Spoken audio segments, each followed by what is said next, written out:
반갑습니다. 대기업 시청자 여러분들 그리고 이글베 주주님들, 현재 철원 양돈 농장에서 1200마리의 돼지를 폐사를 시키고, 이런 부분에서 이 아프리카 돼지 열병의 심각성이 더욱 부각이 되면서 이글벳의 주가도 지금 현재 좋은 흐름을 나타내고 있습니다. 근데 이뿐만이 아니라 이 사람도 감염시키는 조류 독감 조차 이 확산이 준비 중에 있기 때문에 현재 이런 부분에서 현재 이글벳의 주가도 좀 좋은 흐름을 나타내 주지 않을까, 이 테마성으로. 그래서 이런 부분에서 우리가 좀 주목하셔야 되지 않을까라고 생각하는데요. 그래서 금일 이슈도 굉장히 중요한 만큼 끝까지 시청해 주시고 좋아요와 구독으로 큰 힘 주시면 감사하겠습니다. 그럼 같이 바로 알아볼까요? 현재 철원에서 이 아프리카 돼지열병이 발생을 하면서 1200마리의 돼지를 매몰할 예정 중에 있습니다. 이 농장은 철원에서 굉장히 큰 규모의 이 돼지 농장이고, 이제 방역 당국에 신고를 했는데 그 이유가 최근 30여 마리의 돼지가 이 폐사를 하면서 신고를 했더니 현재 이 아프리카 돼지열병이 우려가 된다라는 이 심각성이 부각됐다라고 봐주시면 좋을 것 같습니다. 이 작년 9월에 작년 9월에 이제 문제가 발생이 됐었는데 현재 다시 제기된 것을 보아서 보아하니 이제 8개월 만에 이슈가 좀 더 크게 부각됐다라고 좀 봐주시면 좋을 것 같아요. 근데 이 아프리카 돼지열병은 보시는 것처럼 이 반입금지 조치 또한 이루어지고 있는데, 이 강원도 철원군의 양동 농장에 이 돼지를 현재 반입을 금지하겠다라고 현재 제주도에서 이슈가 나오고 있습니다. 그만큼 이 심각성이 좀 커졌다라는 것을 우리가 볼 수 있고, 이 아프리카 돼지열병 바이러스 같은 경우 이 환경이 굉장히 강합니다. 즉, 이 생존력이 높다라는 건데, 생존력이 높을 뿐만이 아니라 이 전염성도 굉장히 강해서 보시는 것처럼 이 돼지 1200마리를 메모를 한다고 해도 돼지가 죽은 후에 뭐 피나 아니면 뭐 흔적에 뭐 오물 같은 게 있겠죠. 그런 부분에서 지속적으로 살아남을 수 있기 때문에 이 당분간 이 아프리카 돼지열병에 대한 이슈가 좀 크게 부각되지 않을까 싶습니다. 이 오물 같은 경우 이제 뭐 분변 같은 게 있잖아요. 분변이나 이런 오물에서 이제 최소 5일, 그리고 길게 보면 15일 이상 이 바이러스가 생존할 수 있기 때문에 우리가 2주 동안은 이 이슈가 또 어떻게 부각되는지 이런 여부를 판단하는 게 중요하다고 생각합니다. 그러면 왜 이런 여부를 판단을 해야 되냐? 이글벳의 이 과거의 주가 흐름이 어떻게 움직였냐? 바로 이 동물에 대한 질병 이슈가 좀 부각이 될 때마다 이런 흐름에 맞춰서 이 변동성이 굉장히 크게 나왔는데, 이번 아프리카 돼지열병도 더 심화될 예정에 있기 때문에 이런 부분에서 우리가 좀 크게 눈여겨봐야 되지 않을까라고 생각해 볼 수가 있을 것 같습니다. 또 이뿐만이 아니라 현재 이 조류 독감의 문제도 서서히 심화되고 있는데, 보시는 것처럼 지난 3월에 젖소에서 이 H5N1, 이제 조류 독감이죠. 이 감염이 처음 확인된 후에 9개 주로 확산이 되고, 조류 독감 및 축산 농가 가축에 이 광범위하게 번지고 있다라고 이야기가 나오고 있습니다. 3월 이후 이 조류 독감에 걸린 소를 통해서 사람이 감염된 거는 지난달 이 텍사스의 한 축산업 이 종사자 사례 이후 두 번째라고 하니까 굉장히 크게 문제가 되지 않을까라고 생각해 볼 수 있습니다. 어떻게 되냐?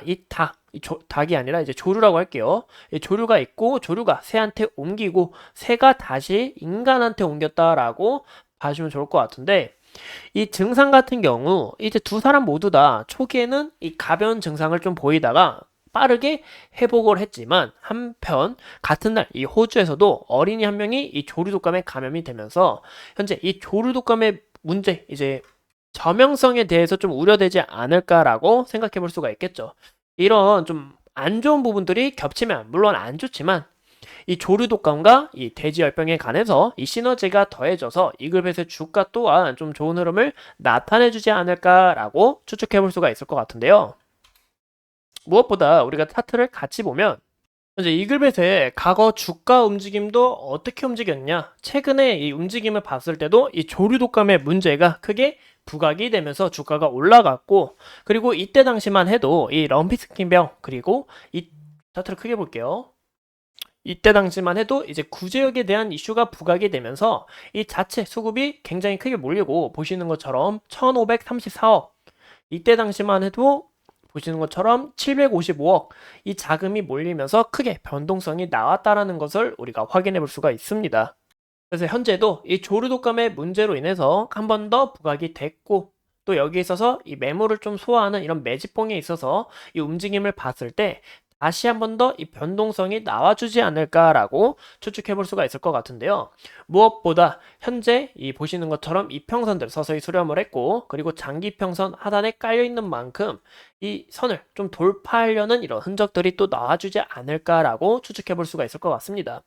근데 무엇보다 이글백 같은 경우 이 차트를 크게 봤을 때 이 과거의 이 거래대금 그리고 현재의 거래대금과 주가를 좀 비교해 보면 이 상단 부위에 매물이 쌓여 있다라는 것도 우리가 확인해 볼 수가 있어요.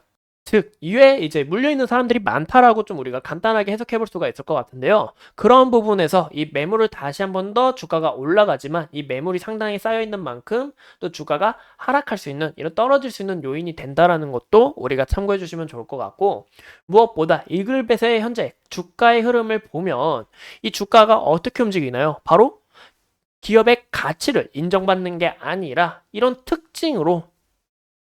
특징주 형태로 주가가 변동성을 나타내다 보니까 이런 부분에서 이제 고점에 또 물릴 수 있지 않을까, 이런 부분은 우리가 우려해야 되지 않을까, 조심스러운 부분이다라는 것도 참고할 수가 있겠죠. 그래서 이런 내용을 우리가 함께 참고해 주시면 좋을 것 같고, 무엇보다 이글벳의 현재 시가총액이 697억에 유통 비율이 58.7%가 됩니다. 이 굉장히 변동성이 심해질 수밖에 없어요. 왜냐? 이 유통 비율이 낮은 만큼, 또 시가총액도 낮은 만큼 주가가 이 수급 자체가 강하게 밀려오면 주가의 변동성이 크게 올라가지만, 만약에 아까 말씀드린 것처럼 이 상단에 매물이 상당히 쌓여 있다라고 이야기를 드렸는데, 여기서 대규모 이 매도세가 나오게 될 경우에는 주가가 크게 또 빠질 우려가 된다. 이때의 모습처럼 주가가 큰 폭으로 떨어질 수 있는 요인이기 때문에 이런 부분을 우리가 좀 더 주의를 하셔야 되지 않을까라고 좀 조심스럽게 말씀을 드리고 싶습니다.